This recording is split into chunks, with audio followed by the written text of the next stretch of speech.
I know that a lot success comes from a lot of trial and error. What are Yeah. some of the share with us maybe a failure that you experienced on this path that you've trod, and what you learned from that, and how that helped make you a better company.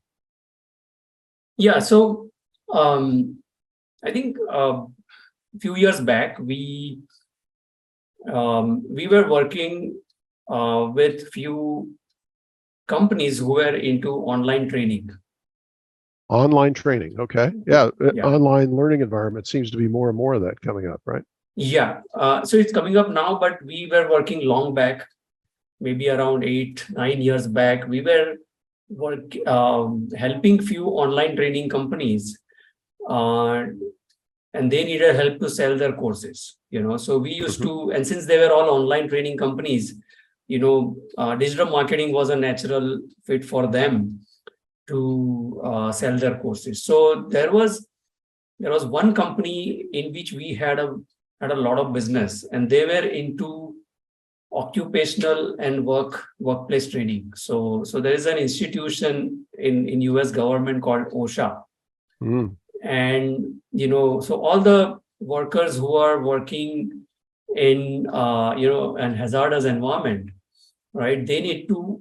There are several different trainings for different kind of working environment you work, like construction or chemicals or those kind of stuff. So there are different trainings for that, and it's mandatory for the workers to complete that training. So there are some trainings that are needed to even take a job in that field, and there are some trainings that are required that they need to do it every year to continue their compliance, Mm-hmm. as per OSHA. So we used to do that, and that worked out very well for us. So to such an extent that it almost became like 60 to 70 at that time, 60 to 70% of our entire business. Wow.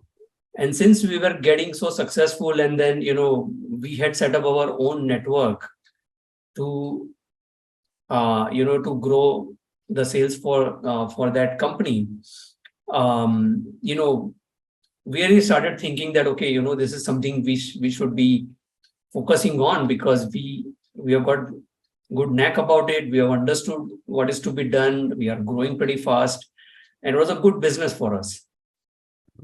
And one fine day, OSHA came up. I mean, the institute came up with some sort of a regulation, and from the next day we were off. We got cut off. So we lost almost 70 to 80% of our entire business in one day. Wow. So there was a big setback. So obviously we learned quite a lot in terms of, okay, not being like, to not have a single client really,